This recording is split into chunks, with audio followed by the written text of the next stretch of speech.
Yang terhormat Ketua Umum DPP Lampung SAI, yang juga orang tua kita, sekaligus juga Gubernur Lampung periode 2004 hingga 2014, Bapak Komjen Pol Purnawirawan Sahrudin ZP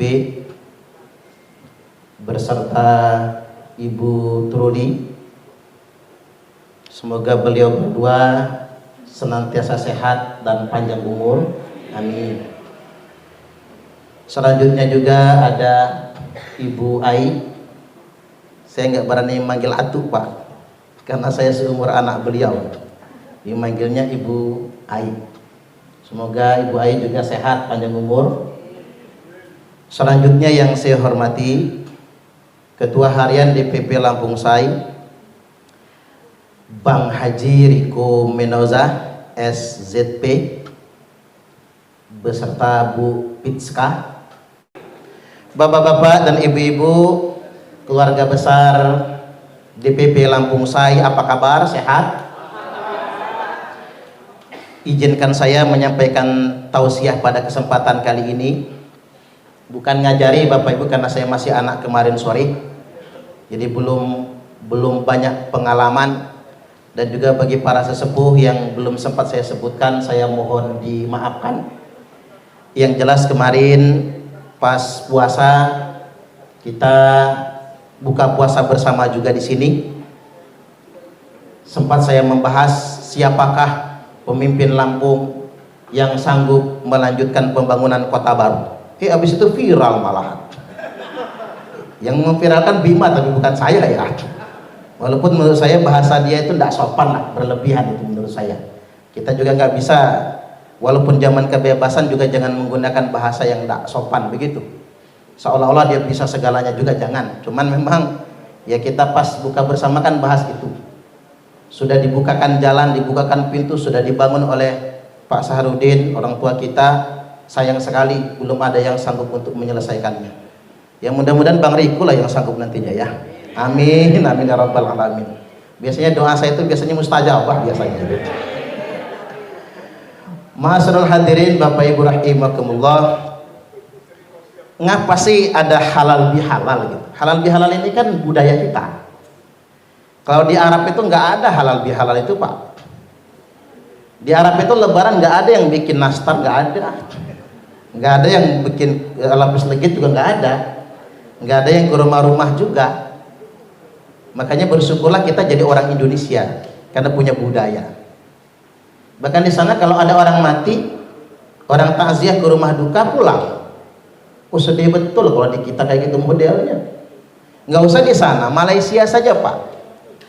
Orang mati taruh di rumah duka, orang datang ngelayat, duduk sebentar, bahkan banyak yang nggak duduk pulang. Di Indonesia nggak begitu. Kita mah ada tahlilan, ada yasinan. Tradisi itu bagus, termasuk halal bihalal ini bagus sekali. Termasuk mudik, hanya ada di Indonesia Raya tercinta itu. Tradisi mudik yang hitungannya diperkirakan sampai 100 juta orang lebih mudik di tahun ini. Itu hanya ada di Indonesia. Dan itu budaya kita. Makanya Islam tidak mengharamkan adat, tidak mengharamkan kebudayaan. Justru kebudayaan itu ketika sejalan dengan syariat atau mendukung syariat, itu namanya maslahatul mursalah. Jadi kemaslahatan, dan itu baik semua. Nah, halal bihalal adalah upaya mengakomodir syariat, saling memaafkan. Halalun bihalalin, saling menghalalkan. Ada unek-unek saling menghalalkan. Masih musuhan saling menghalalkan. Bahasa lainnya maaf-maafan. Ngapa sih pentingnya maaf-maafan? Karena begini Bapak Ibu, puasa itu belum diterima kalau masih musuhan. Idul Fitri, Idul Fitri itu kan artinya kembali ke fitri, suci, diampuni dosa tanpa dosa. Dosa nggak diampuni lil musyahid, bagi yang masih musuhan. Sholat itu nggak ngangkat walaupun cuman sejengkal, ini saya pakai jengkal sekalian, walaupun cuman sejengkal, sholat yang kita kerjakan 5 waktu nggak ngangkat. Akhawani mutasoriman, bagi 2 saudara yang masih bermusuhan. Artinya memang ibadah ablum minallah, tak bernilai apa-apa. Sholat, puasa dan lainnya kalau kita masih musuhan, makanya mesti maaf-maafan. Makanya halal bihalal ini tradisi yang paling dibenci iblis dan setan. Benci betul. Sekaligus juga iblis itu Bapak Ibu raja. Rajanya itu iblis. Setan itu anak buah. Banyak. Setiap waktu ada jadwal evaluasi. Jadi setan-setan menyampaikan LPJ, laporan pertanggungjawaban, sama si iblis. Setan ini ABCD lapor, fa'altu kada wa kada, aku mengerjakan ini dan itu. Iblis berkata, ma sonakta syai'an, ngapain aja kamu. Jadi semua laporan ditolak, semua laporan tidak ada yang diapresiasi, jelek semua. Hanya ada satu yang diapresiasi oleh iblis, yakni ketika ada setan yang lapor, faraqtu bainahu wa bainam ro'ati, aku sudah berhasil menceraikan si fulan dengan istrinya. Kata iblis, ni'ma anta, bagus kamu. Apa bahasa kitanya, helaunihan, rancak banat, bagus kamu. Jadi prestasi tertingginya setan itu menceraikan suami istri, membuat 2 orang bermusuhan, membuat 2 saudara nggak bertegur sapa, membuat pertemanan jadi saling selawanan. Itulah prestasi tertinggi setan. Makanya pas COVID banyak setan dapat penghargaan, karena banyak yang ceraian soalnya.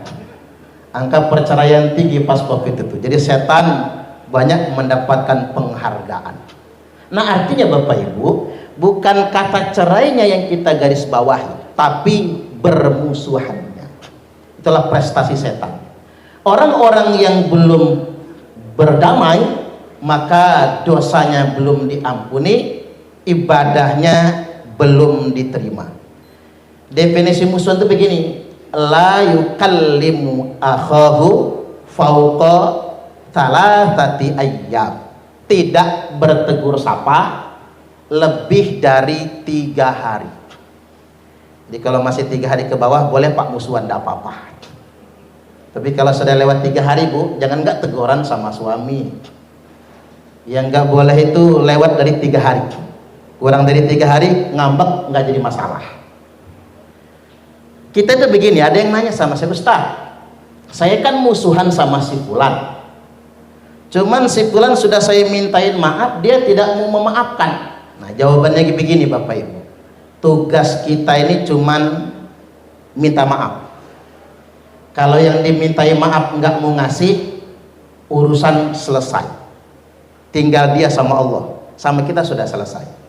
Makanya begini, kalau ketemu orang kereng betul, ngotot sendiri, kita datang ke rumahnya dia banting pintu, kita ngucapin salam dia pura-pura nggak dengar, kita ajak salaman dia tarik tangan, kita sapa dia pura-pura budek, papasan di jalan dia melipir-melipir, minggir masuk siring, ya salah dia. Kalau ketemu yang kayak gitu ya Pak, kita sudah minta maaf tapi dia nggak mau memaafkan, belajarlah dari pertanyaan.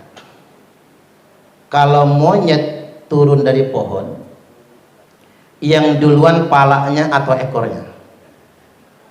Ya, kira-kira Pak tahu ini bisa jawab nggak kira-kira ya? Ini tebak-tebakan Cak Lontong ini. Kalau monyet turun dari pohon, yang duluan palanya atau ekornya? Jawaban yang benar begini, EGP. Emang gue pikirin, monyet kok dipikir. Makanya kalau ketemu orang kerang betul, ngotot betul, dimintain maaf nggak mau ngasih maaf, ingat kata Parman, monyet turun dari pohon. Emang gue pikirin, tugas kita minta maaf, dia nggak memaafkan, urusannya dengan Allah. Jadi yang nggak boleh itu Bapak Ibu musuhan. Kalau cuman ketus gak apa-apa.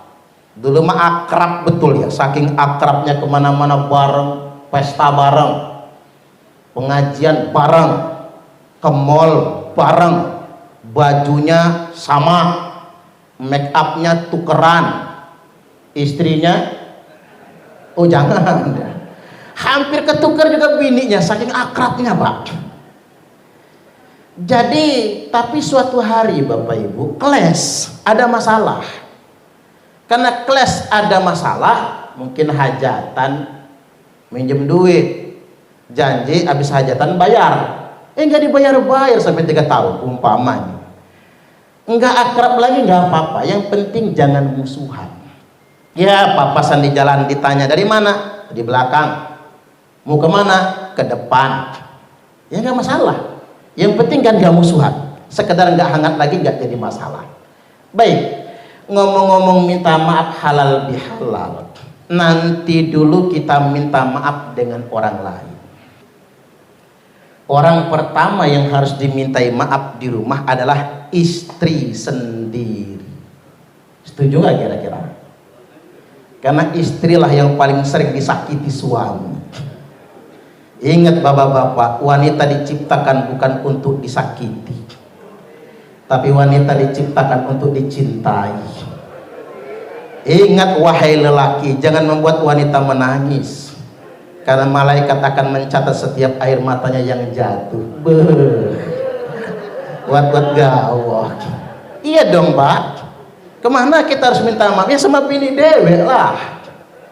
Kalau kata Nabi itu apa? Akmalul mu'minina imanan ahsanuhum khuluqa. Orang mukmin yang paling sempurna imannya adalah yang paling baik akhlaknya. Wa khiyarukum linisaihim khuluqa. Dan laki-laki terbaik di antara kalian semua adalah yang paling baik sama istrinya. Tepuk tangan dulu lah. Kayaknya yang paling baik itu Pak Rahmat ya, maka tepuknya paling kuat. Subhanallah. Ya iya dong. Kita ngukur itu kan gimana memperlakukan orang terdekat kan. Kalau di tengah orang kebanyakan, saya nih Bapak Ibu ramah sama Bapak Ibu, ya wajar lah, namanya penceramah. Penceramah nggak ramah ya nggak diundang orang saya. Wajar kan? Tapi ketika kita ramah sama istri itu sungguh luar biasa. Makanya Nabi contoh bagi kita. Nabi itu nggak pernah manggil istrinya dengan nama, nggak pernah. Iya, Yayang, Bebs kalau orang sekarang kan, nggak pernah dengan nama. Kalau manggil Aisyah itu apa? Ya Humaira, wahai yang kemerah-merahan. Ibu-ibu pernah nggak sih dipanggil kemerah-merahan? Laki sekarang ini jujur betul, wahai coklat, wahai kuning, wahai hitam. Padahal ibu-ibu tuh pengen dipanggil kemerah-merahan. Pakai baju aja serba pink, baju pink, kerudung pink, androknya pink, sendalnya pink, daleman pink. Kok tahu ya? Umpama bedaknya pink, lipstiknya pink, blush onnya pink. Begitu lewat depan laki, pengen dipanggil kemerah-merahan. Tapi apa kata lakinya? Anak babi mau kemana ya? Tegan nih kan bapak-bapak nih, mentang-mentang anak babi pink juga. Oke, kita sebagai laki-laki ya Pak, mulai sekarang harus belajar bagaimana memuliakan istri. Ini sebenarnya ceramah buat diri saya sendiri Pak.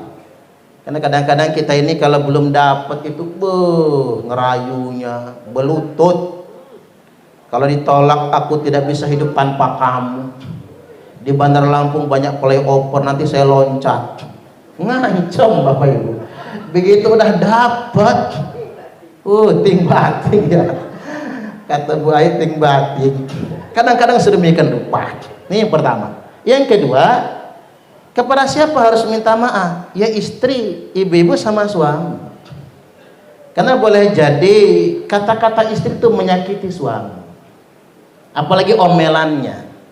Terutama perempuan yang cerewet. Ibu-ibu ini cerewet enggak sih ya? Enggak. Oh enggak ya. Bu Ait kayaknya enggak ya.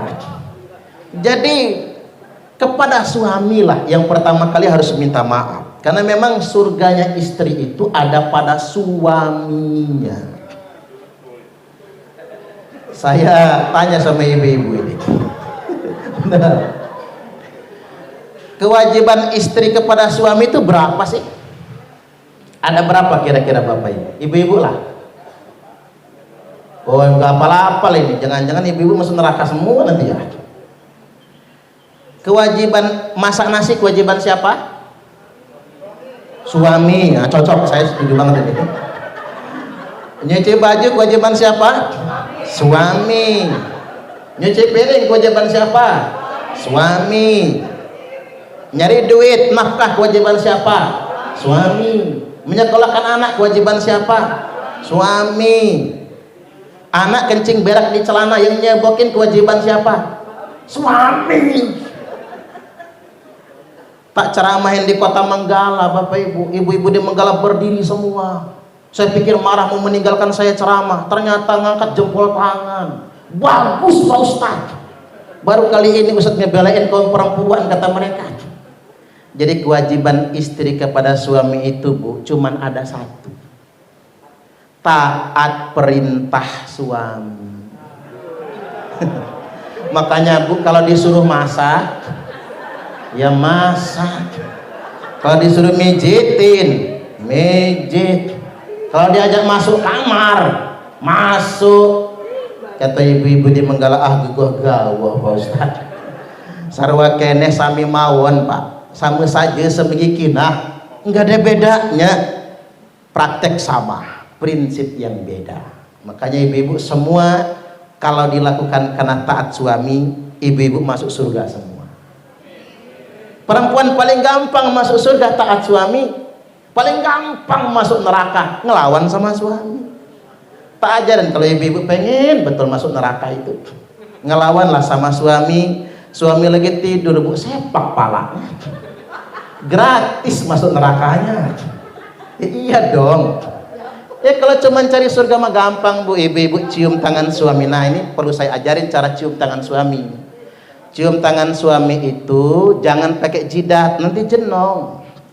Jangan pakai pipi, nanti bakpao. Cara mencium tangan suami itu cium pakai bibir, punggung dan telapak. Makanya Mbak Priska langsung praktek ya sama Bang Riko di rumah. Cium punggung, cium telapak. Kalau cara menciumnya begitu Bapak Ibu, maka ibu-ibu akan mendapatkan pahala sama seperti 70 kali cium Hajar Aswad. Mapas kata orang Lampung. Apalagi lakinya hitam, persis Hajar Aswad itu ya. Makanya yang gadis-gadis jangan cari laki yang kuning, jangan yang putih, hitam aja sekalian, biar ngepasin Hajar Aswad. Makanya saya kadang heran sama ibu-ibu itu berebut cium Hajar Aswad. Kadang-kadang ngebayar joki demi bisa cium Hajar Aswad. Padahal perempuan itu disunahkan cium Hajar Aswad yang di rumah. Kalau yang di Ka'bah sunnah bagi laki-laki. Perempuan boleh cium, bagus, enggak juga ya enggak apa-apa. Hajar Aswad di Mekah dicium berebut, Hajar Aswad di rumah diabaikan. Gimana lah mama nih ya. Nah ibu-ibu nyuci baju suami, makanya kalau baju suami jangan kirim ke laundry, khusus baju suami. Jangan suruh tukang cuci. Baju suami nggak ketang dalemannya Bu, ibu sendiri yang mencuci. Karena ngapa? Ibu-ibu mendapatkan 1000 pahala, dicabut 2000 dosa. Coba kalau sehari ibu-ibu nyuci baju suami 10, baju Pak Rahmat aja lah dicuci sama ibu. Mana ibu-ibu? Jadi dicuci 10.000 pahala, dicabut 20.000 dosa. Makanya Bu kalau habis bikin dosa nyuci baju. Ustadz, bajunya udah bersih semua, yang bersih cuci lagi. Kalau malas bangkar di lemari, tanya lakinya, "Pak, apa? Kolornya mana, Pak?" "Ya gua pakai lah." "Lepas, Pak, lepas, Pak." Kirain mau ngajak apaan, nyuci kolor taunya. Allahu Akbar. Mudah, perempuan paling gampang masuk surga. Ya mudah-mudahan kita semua masuk surga. Allahumma amin. Nah, ini poin yang terakhir. Masalah lama-lama lah. Kalau kelamaan nggak diundang lagi nanti saya ceramahnya. Yakni ini yang paling penting. Saya taruh terakhir bukan karena nggak penting Bapak Ibu. Justru yang paling penting. Yakni minta maaf dengan kedua orang tua. Berbahagialah yang masih punya orang tua. Bang Riko bahagia betul, masih lengkap. Kalau saya tinggal umak Pak, tinggal umak saja. Bak sudah lama wafat, meninggal dunia. Orang tua tuh keramat. Orang sekarang salah, ziarah Wali Songo ngabisin banyak duit. Seneng banget jalan-jalan kayaknya itu. Tapi ketiban emaknya nelpon minta anterin ke dokter, nanti mak nunggu gajian, keburu mati emaknya itu. Allahu Akbar Bapak Ibu. Orang sekarang sedemikian rupa. Kalau kata orang bijak, pernahkah Anda melihat Tuhan tertawa? Dan pernahkah Anda melihat Tuhan tersenyum? Kalau Anda ingin melihat Tuhan tertawa dan tersenyum, maka buatlah orang tuamu tertawa dan tersenyum. Maka sama saja, engkau sudah melihat, sudah membuat Tuhan tertawa dan tersenyum. Ridallah fi ridal walidain. Ridhonya Allah ada pada ridho kedua orang tua. Kalau kata orang bijak itu apa? Kalau orang tua kaya, anak kayak raja. Betul nggak kira-kira? Kalau orang tua kaya, anak kayak raja. Tapi coba kalau dibalik, anaknya yang kaya, orang tua kayak pembantu Bapak Ibu. Bapak jadi tukang kebun, emak jadi babysitter. Itu kalau orang tua miskin, anak kaya. Wa antalidal amata rabbataha. Nanti akan muncul budak-budak yang melahirkan tuan. Bukan budak Palembang, kayaknya budak Semende, budak Ugan. Lain barudak Sunda. Budak yang melahirkan tuan itu ibu kandung, ibunya yang mengandung, ibunya yang melahirkan, ibunya yang menyusui dan membesarkan. Setelah anaknya sukses, anaknya memperlakukan ibunya seperti pembantunya sendiri. Itulah yang dimaksud dengan wa antalidal amata rabbataha, budak-budak yang melahirkan tuannya. Ibu saya berkata, cuman ibu saya ini nggak bisa bahasa Indonesia Pak, bisanya bahasa Inggris. Kata ibu saya, ame anak lemah, umak dek denak minta. Ame anak sare, umak nangis siang malam. Ini bahasa Inggris Kingston. King itu raja, stone itu batu, batu raja Pak. Ya ibu saya, bapak saya itu kan kombring Pak, kombring dan wai kanan bapak saya itu kan. Ibu saya ogan gitu. Jadi ibu saya itu gak bisa bahasa Indonesia. Saya bahasa kan ya bahasa kampung itulah. Nah saya terjemahkan dulu ini. Ame anak lemah, umak dik dina minta. Kalau anaknya seneng, anaknya kaya, ibu nggak pengen minta. Betul nggak kira-kira? Tapi kalau dikasih mau. Cuman anak sekarang ini payah nanya Pak. Telepon, mama masih punya duit? Masih nak. Cukup nggak mah? Cukup nak. Nggak, mamah ngomong aja, perlu gua kirim apa enggak? Nggak usah nak. Ini anaknya goblok banget sih Pak. Sekolah tinggi-tinggi, gelarnya doktor, kayak gituan pakai nanya. Yang namanya emak itu pasti nggak mungkin ngomong kan. Yang namanya emak itu kan nggak mau ngerepotin anak, betul nggak? Makanya saya paling sungkan kalau ibu saya kesini Bapak Ibu. Kalau saya larang dia nyapu sama nyuci piring, cepet pulang dia. Nggak enak tempat parman, nggak bisa ngapa-ngapain, pulang dia. Cuman kalau dibiarkan dia cari aktivitas nyapu, kita yang nggak enak Pak. Seolah-olah ngebabukan kan, serba sungkan. Itulah namanya orang tua, nggak pernah mau merepotkan anaknya, Dan dikasih berapapun oleh anaknya cukup, kebanyakan. Kasih 500.000 banyak nian, kebanyakan. Kasih 1 juta banyak nian, kebanyakan. Kasih 5 juta gemeter dia, mau dipulangin lagi, kebanyakan kata dia. Itu kalau ngasih emak. Coba kalau ngasih bini. Kalau masih bini kurang pak, 5 juta monyong, 10 juta monyong, 30 juta yang monyong juga. Kalau ngasih emak tuh berapapun dikasih dia terima, malah kebanyakan. Tapi kalau ngasih istri kurang aja terus. Makanya anak lemak, kalau anaknya senang, ibu nggak pengen minta.